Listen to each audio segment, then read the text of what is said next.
friends and family, my name is Skylent, and only real MMO players have done these things. If you think you love the entire scopage of the MMO genre, then you probably have done this, and that's cool, whatever. You can just kind of reminisce and be nostalgic in this video, but if you haven't, if you're somebody who chases dragons, always trying new MMOs, and you're always kind of just tiptoeing, half-heartedly playing some of these titles, even if you've played some of these games, I'm saying this is your sort of checklist to almost achievement hunting. Get into these games and try them and get to this point, and then you're allowed to say, oh, it sucks. Or you're gonna walk away with some epic memories. That's what I think. So I've got 5 entries here. I'm trying to keep the hype alive. These are games that you should play up to these points, try to do these things, and then now you will be able to say, hey, I'm a elite pro MMO gamer. All right, let's get into the 5. Alright, so the first thing that I want to talk about is really the first MMO in a long time that had reignited my love for the, the magic of MMOs, and that's going to be Guild Wars 2, and specifically what I think you should do to kind of fall in love with Guild Wars 2, and then also MMOs in general, is going to focus on whenever they do their seasonal events, which they often do, and I think Guild Wars 2 is the shining example of seasonal temporary events. Like the Halloween event is freaking amazing, so is the winter, love them. Just basically, when you get into the game and it starts, focus on collecting all the achievements. Focus on the collectathon, focus on the fashion, focus on just getting what you can out of this, the Easter egg hunt sort of thing, and I think they literally do Easter egg hunts, but basically do the Easter egg hunt, breadcrumb questing, and, eventing of these seasonal events, and especially inside of Guild Wars 2. Now, this could work for RuneScape, for sure. World of Warcraft, I just did the Halloween events. I didn't get every achievement, I really tried, but it just really expands the way you can play the game, and it really makes people move around the world a little bit differently, and it creates some interesting social circumstances, especially in PvP games, or like in World of Warcraft, but I really loved all of the events in Guild Wars 2. My favorite was the Aetherites, Halloween, and Winter. So I definitely recommend coming soon. You might have just missed the Halloween event. Check out the winter one for Guild Wars 2. But yeah, jump into Guild Wars 2, or maybe it probably doesn't even matter, your favorite MMO, and just focus on collecting all the achievements for a season. Even if it seems really casual and silly, and it's like, I'm not going to get more powerful from doing this, just shut up and do it. Okay, this is what it means to play an MMO. It doesn't always mean hardcore gaming. It doesn't always mean stats and Excel spreadsheets. Sometimes it's just about living in a world. And if you haven't even tried to do that, if you've never really done this, then you really can't talk about MMOs. Next up, we have something that is a little bit more hardcore and a little bit more biting, and that is going to be the achievement, just survive your first gank. And the game I'm going to recommend is going to be Albion Online, but famously we have EVE Online, as well as, there's actually some world versus world inside of certain other games like, I don't know, Elder Scrolls and Guild Wars, but it really hits home when it's a sandbox MMO. I guess it could be Black Desert or Arcade or blah, blah, blah. Mine actually was Minecraft. Minecraft is when I first had this sensation and feeling, but Albion Online is a great game that reignited it for me when I survived my first gank, and especially when I actually earned my first gank. So this is going to be for twofold, especially in Albion Online, which is really great because they have cat and mouse gameplay, or normally, in games like Last Oasis or Mortal Online or something, a lot of bad sandbox MMOs, you generally have what's known as wolf and sheep. So the sheep basically are casual players, and then the wolves are hardcore players, and then they just feed on the sheep until the game dies. But Albion Online is a little bit different. So you have cat and mouse. So cats have certain abilities for hunting, and mice have special abilities for evading and running. So basically, you don't have to just be the ganker for this achievement, just survive. If you actually can outwit your opponent and escape, your heart's going to be racing, and you're going to feel a sense of terror, and then, like surprise and, achievement whenever you actually do run away and you have all of your loot and you get back to town, and it's going to make you really fall in love with the game because of the risk and the reward. Of course, you're probably going to fail a bunch of times before that, but man, when you succeed for the first time, it feels great. And then when you're hunting, obviously, when you get your first kill, ooh, Ooh, it hits a little bit different, and I really do appreciate it. So yeah, just basically survive your first gank. Get your first gank inside of a sandbox MMO. You know, it's a big open world. You could be zerged down at any moment. People can come from any direction. There's a lot of mystery in the world, and it's not always just spoon-fed to you in terms of a story or something like that. Sometimes you gotta make the story yourself as players, which is famous inside of EVE Online, as well as sandbox games generally like Albion Online.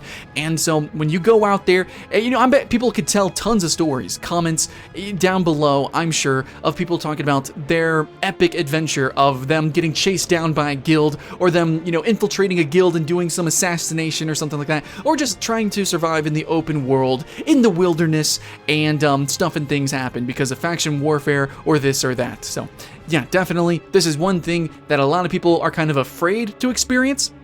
Try it out in Albion Online, which is a free game, pretty easy to get into, and you're going to get a taste of something that you've never had before. Now, halfway on my list for importance of like my MMO checklist of things that you gotta do to call yourself an MMO player. Guys, you need to play Planetside 2. This is the MMO I would recommend to people who don't play MMOs. And this is the MMO that a lot of MMO players don't play because it's an MMO FPS, but actually, just frankly, objectively, it is the most MMO game that you can play. It is just, you jump in, you log in, it's an MMO. Dude, there's tons of people on the screen, you have to have communication to really push and have influence in the game, and the way you play this title, you're not going to play Call of Duty like this. Debatably not even Battlefield, you know? So it's a very unique experience that you only get in open world PvP MMO games. You know, there's gonna be off little ganks, there's gonna be stuff like that, but the achievement for this one is specifically in Planetside 2, just play it until you win a map, basically. So just play it until you win the campaign. Just do that, play it, experience it, because Planetside 2, you can experience it. I was even thinking like, literally, just launch Planetside 2 as the achievement. Like, if you have not played Planetside 2, frankly, you probably have not actually really played MMO. So many MMOs have arenas, or this or that, or maybe it's just small ganking, which often happens in Albion Online. But Planetside 2, you will instantaneously be fighting hundreds of people. It is massive, and it's awesome to feel that.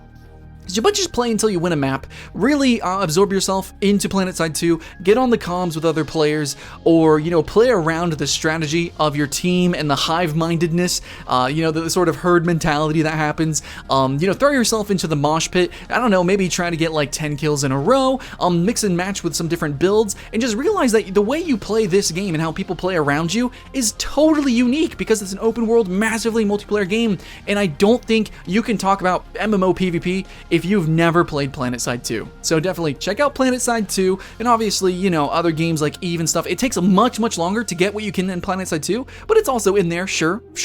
But Planetside 2, instantaneously jump in, and if you do with friends, ooh, you'll much more quickly, even exponentially, feel the true epicosity of what MMOs can provide. But this list isn't just for you to just see and know that it exists. You can just look at a trailer and know, okay, yeah, it's a massively multiplayer first-person shooter. No, but win a map, actually game it, actually play it, actually think about what, you know, what these Zergs are doing, how are they operating, actually think about what your teammates are doing, communicate with them, actually game it. Don't let the games play you. You know, actually game it, try to be more efficient and play it, because this is something that you will not get anywhere else. Okay, number 2, in importance for real MMO players, I am going to throw down raiding inside of specifically World of Warcraft. Of course, we could always mention, hey, Final Fantasy XIV has hardcore endgame dungeons. Terra is also known for that. You know what? Even games like that you wouldn't expect it, like Blade and Soul, it's got some pretty good endgame dungeons, you know? But no, specifically World of Warcraft and raiding inside of it is genuinely pretty freaking fun. I actually just recently did a video on the late game of World of Warcraft, and I'm not saying get to end game and do like crazy mythic +6s and up or anything like that. I'm not saying like, you know, get into a guild and do super hardcore raiding. I'm just saying, do just one and done the raids. You know, go to the final tier. I guess right now it's Nyalotha, but that's going to change with the new expansion Shadowlands. But just get into the raids, do the looking for raid, and that's kind of a shit show in a lot of ways. But you get to really see what it's like when like 25 people get together and they try to kill some big ass bosses. you know, and there's so much ridiculousness that goes on with the team comp with that. If you're a healer, you play in a totally different way than if you were leveling, obviously. If you're playing a tank class, it plays much more different than if you were just doing open world PvP or something. Like the raiding composition and the mentality of playing with either a guild or just a lot of other people is something really special. And I have to say, with World of Warcraft, because of the fluidity and sometimes like the random mechanics, you have to really be on your toes. Everyone has to work together. And communications is pretty important. Trying to corral and herd around, you know, the sheep, basically, of people who don't know what's going on. Yeah, no, it's neat, whatever. I don't know what I'm doing either. But that learning experience is really cool. And in World of Warcraft, it's just genuinely really fun. We can also parallel this. There's like, you know, hardcore dungeons, I think, through Guild Wars 2. And they also have raiding. It's really fun. I really appreciate, though, with World of Warcraft. Overall, especially with basically the plethoric options that you have for DPS, tanking, and healing. And I gotta say, I really love playing a melee DPS. I'm playing Unholy Death Knight a lot inside of World of Warcraft. Let me know what you guys love playing, what feels really good inside the raiding and the end game of World of Warcraft. But I am putting this on the list in a direct response to essentially my audience saying, no, World of Warcraft sucks, what are you talking about? Frankly, you don't know what you're talking about. You don't. Have you done the raiding in World of Warcraft? Have you actually experienced it? Have you joined up with people and tackled on what the game really has to offer? Or did you just do like a little bit of leveling and then said the game is shit? No, do the final raids in the whatever, you know, season you are in your game, like Final Fantasy 14 or what have you. Push the end game and just touch it. Touch the end game, the actual, what some people would say is the real game. Fucking do it. I don't care if you believe in it or not. Do it. If you keep playing MMOs to MMOs, do it. Beat a final raid inside of World of Warcraft, and then we can talk about MMOs. But funny enough, I actually have something that sort of usurps what I just said there. And in a lot of ways of why I like raiding in World of Warcraft, or pretty much everything else I've mentioned today, I think that the number one thing that would really show people what it's like to play an MMO, and is really true to just general MMORPG style gameplay, and that's going to be, again, I'm actually going to mention Guild Wars 2. Honestly, I could probably just do a whole thing on Guild Wars 2, a whole checklist of things to do in Guild Wars 2, and if you guys want that, I could do that for each game. But the achievement, specifically, I wanted to first say, just do a world boss with Guild Wars 2. Guild Wars 2 has the best world bosses. Of course, it sounds a lot like a raid in World of Warcraft. Frankly, raids are more tighter, they're more competitive, they're more edgy, and that's why a lot of you guys don't know about it, because you haven't really pushed yourself to do them. But anybody can do the world bosses in Guild Wars 2. And they are much more casual experiences, and yet they are much more challenging than any other game's world bosses. No, they aren't specifically raids, and yet they are more massive and technically raid-like than any other games. But specifically though, not just any world boss, because there's some lower level bosses and there's some easier ones that are just sort of like a daily checklist thing to do. No, specifically in Guild Wars 2, if you try to play their dragon world bosses, like Tecatl, ooh, fucking Tecatl actually shoots out, like, he moves his tail and he creates these giant tidal waves that you have to jump over, and then players have to move all around the entire map to actually shoot freaking laser beams at this dragon while people are DPSing him, and then you have other people kind of doing a little bit of a mini game, resurrecting other players, then fighting off, you know, waves of monsters that are coming to stop everybody. And that's going to be the case for a lot of the dragon world bosses of Guild Wars 2, is it takes a lot of people doing a lot of different things, and it does kind of give vibes of raiding in World of Warcraft, but more massive. And subsequently, that does mean it's a little bit more casual, but it's also easier to just kind of wander into as you're playing the open world, to just discover it. Oh, there's this event happening, what's going on? Oh, there's a fucking giant dragon, what the shit? Awesome. Yeah. You know, there's a lot of people that, you know, you still got to communicate and everything. And so this is true MMO. Like a raid, 25 players, is that really an MMO? It isn't in an MMO. The logistics of getting everyone together, joining a guild, communication, sure, that feels very MMO. But truer than that is going to be just do a Dragon World boss inside of Guild Wars 2. A lot of people play Guild Wars 2 and they're like, oh man, I hate jumping puzzles. They're awesome. You're objectively wrong. Maybe you don't like the seasonal events. Maybe you don't like the arenas, this or that. I gotta say, over everything else, whether you think it's good or not, objectively, the Dragon World bosses in Guild Wars 2 is peak MMO PvE gameplay. No other game does it as big and as well.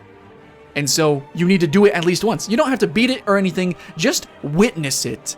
Witness it, play in it, fail or win, it doesn't matter. You're gonna feel the massivity. And then from there, with that new perspective that you have, you can actually start to really review other games, you know, and see how kind of not great they are. So yeah, once you guys have actually done that stuff and things, then maybe we can actually start to talk more on a even playing field. Because frankly, you know, again, this video is kind of made in response to basically people who just jump from game to game. So try these things, actually play a game and do something that's like truly epic. Stop saying games are shallow and hollow when you're not actually trying to do anything. You're not trying to achieve anything. You're just trying to be spoon-fed content. And if you want that kind of content, you can play a game like Dark Souls, which just openly and immediately, you know, or Monster Hunter. It's like, okay, this is the game and that's it. MMOs, you generally have to kind of pick and choose what rides you want to ride and then what you want to do on those rides, what you want to achieve. If it's being more efficient, if it's just pushing the end game, if it's being the best PvP, or if it's killing the most people, I don't know, here, what, there. Every game is different and every person is different. And that's why it kind of saddens me when all the comments on all my videos for every game is really just copy and paste. Guys, there's so much you can do. Shut the fuck up and play some games, okay? Like, actually play the games. Much love. Hope you guys have fun. And if you guys, again, want to see me cover the individual games and do checklists of like, oh, you need to do this in Guild Wars 2, you need to do this in Guild Wars 2, this is what this game does amazing, definitely go check it out. You know, like a sightseeing checklist, then I'll probably do that. Let me know, like the video and stuff and things. And yeah, I'm toxic and I'm mean, but so are you guys too. Let's keep it fair and fun. Much love. See you in the next one.